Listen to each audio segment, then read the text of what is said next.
This is a video about the spiral dynamics color red.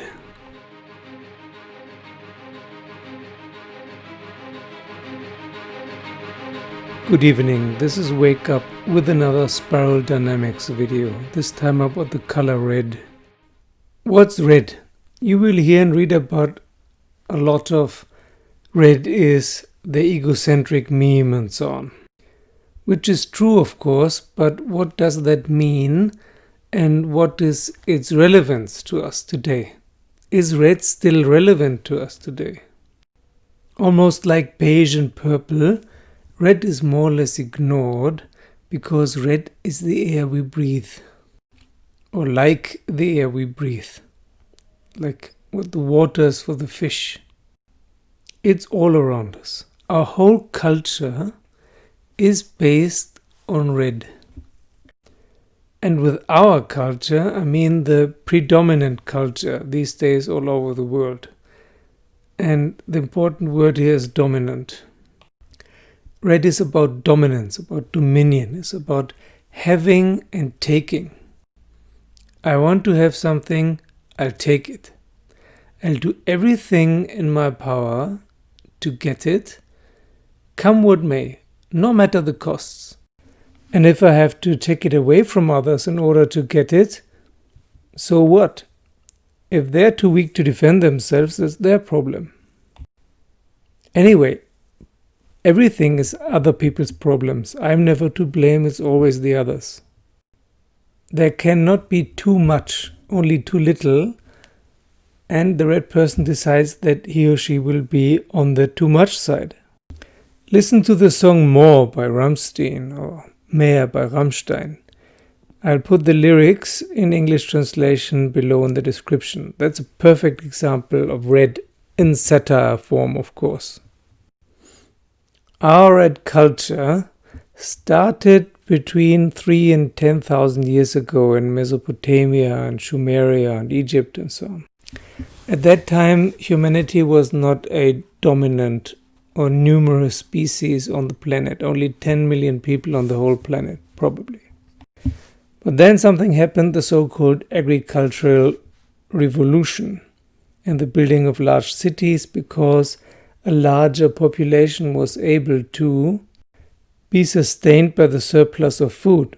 There was too much food. Like today, there's so much food in the so-called first world countries that they throw away milk and butter and meat in lake and mountain-sized quantities. As long as they have enough, it's fine. If everyone starves, so what?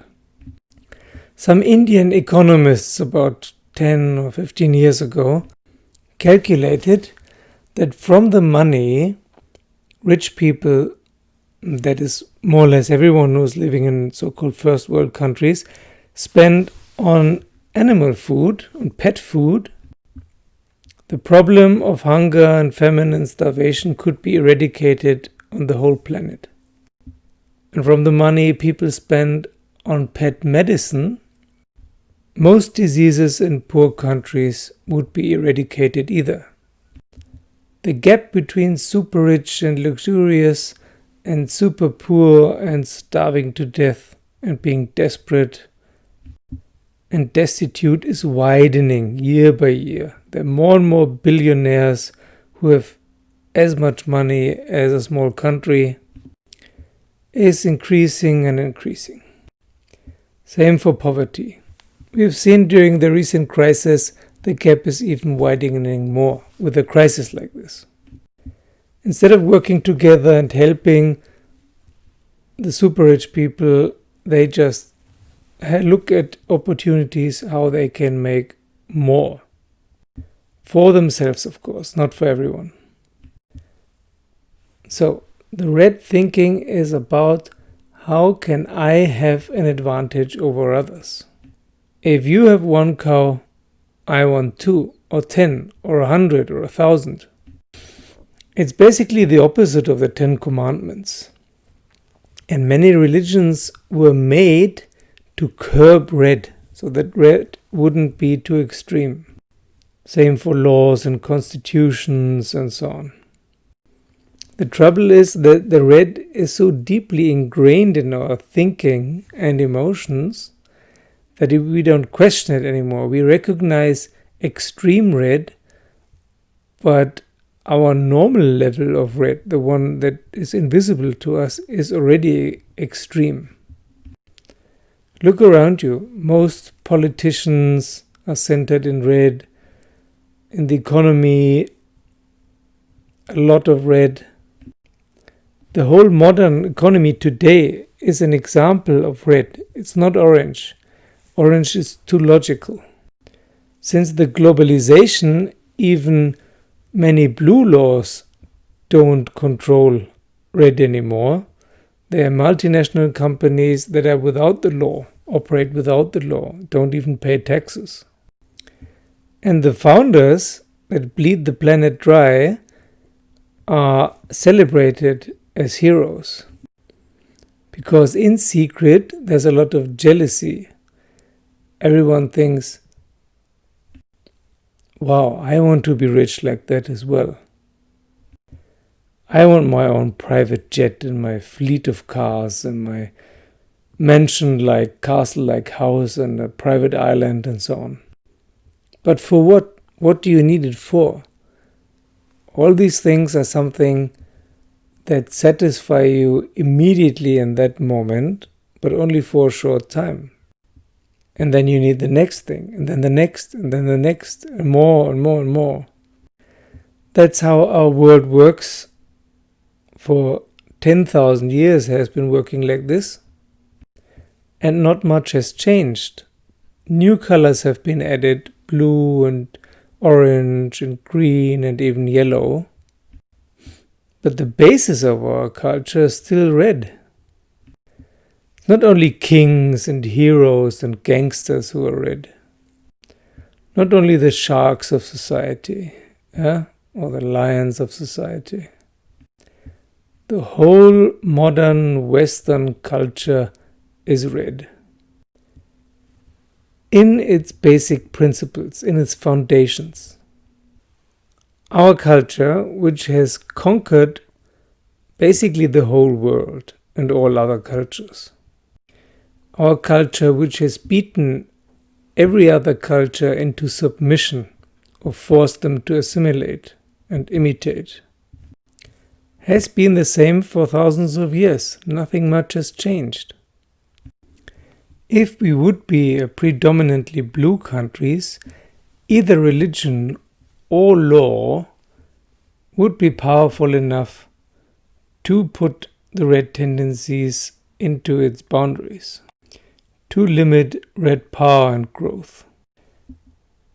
If we would be predominantly orange, like most people think we are, then reason and science and logic would prevail. And again, it's not logical that a few people can do whatever the hell they want, no matter the consequences and no matter the planet and no matter others. It's just not reasonable and logical. Science in the form of paleontology even has found out already 50 years ago that our whole concept that the agricultural revolution was the beginning of mankind is bogus. It's the beginning of our culture. Mankind has been there for a long, long time before that, and they didn't have any of those problems we have today. It's just a result. Everything, every problem today is an effect of the causes of the Cultural Revolution with its new names like Industrial Revolution and Digital Revolution and so on.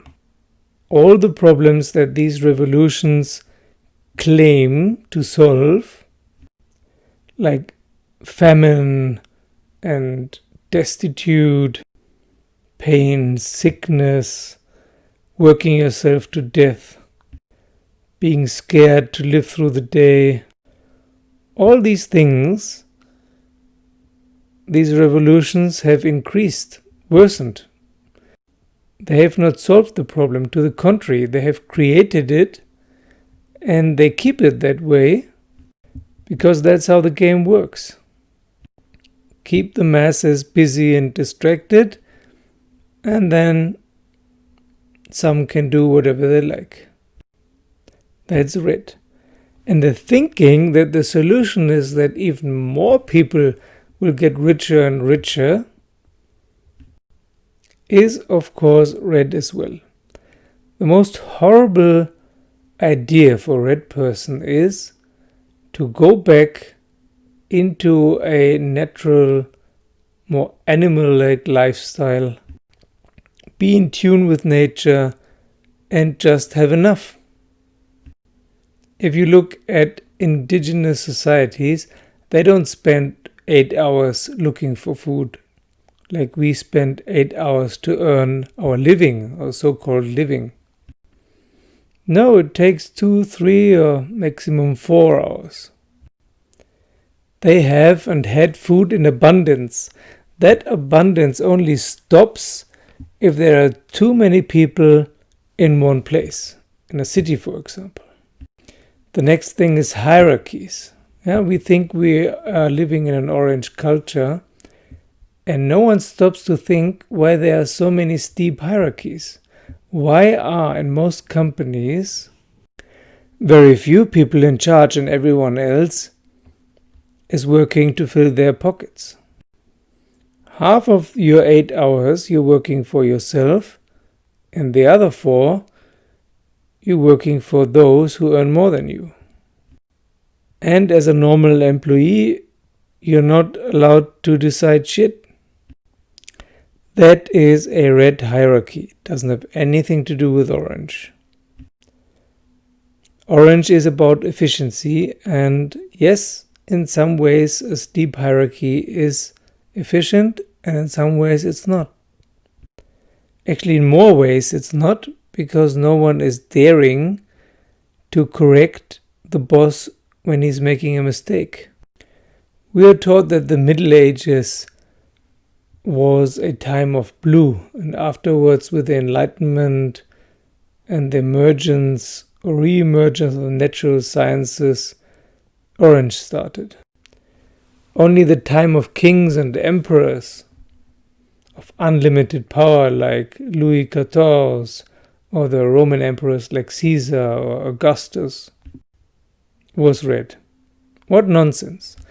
Nowadays we have presidents and chancellors and premier ministers and CEOs and generals and all kinds of other power mongers.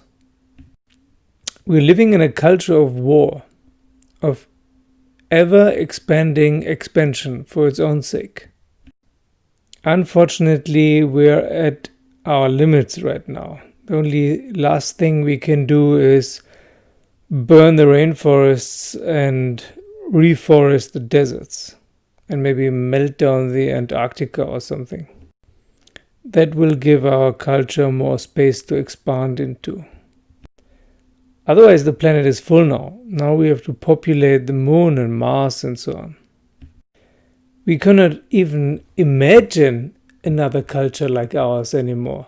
It has been so ingrained into us and taught to us in schools and universities and so on, that even most of the science fiction writers cannot imagine another culture. It's always war in the future with just the same people as we are now, only with fancier suits and weapons and ships. There are a few exceptions, of course. Star Trek, for example, the idea is yellow, to just enterprise, to go out there and see what's out there. But what kind of aliens do they encounter? Warlike aliens. Even the Vulcanians are warlike in a way. And anyway, they're a declining culture. We can only think in terms of war and expansion and having and taking. And that's why our society is mostly red. Leave your comments below if you disagree. I'm happy to discuss this. I'm happy to find other evidence. Don't look at the surface. Try to see below, beneath. Yeah? For example, religion is very important. What has religion done? They waged war. Nowadays there are blue countries, or so-called blue countries, like many Muslim Arabian countries. Are they living in peace and harmony, or are they waging war? What do we do with our orange powers and knowledge? We build weapons and surveillance and poisons and so on. Not only, but we also do that, which is not logical. So we use our orange gifts for red purposes, just as we use our blue religions for red purposes. Only once you get to green, it can change. There are militant greens, of course, and there are more harmonious, flower power, peace-like greens. Humanity as it is now, our culture as it is now, is a better way to put it, is still in its childlike red phase. It still has to find its own personality. If a child bumps its foot on a chair or table, it says, "Stupid chair." Instinctively, it blames the chair or table. And if it wants its sweets now, it wants it now. Otherwise, it starts crying or throws a tantrum. This is about 4, 5, 6 years of age. And this is also what the age of our culture is. Look around you. Do we really live in an adult culture with adult human beings around you? Or is it more like a giant sandbox with everyone quarreling about territory and toys? Think about it, look around you, and leave your comments and experiences below. Thank you for watching, listening. Thank you for subscribing. Hit the bell button and see you soon.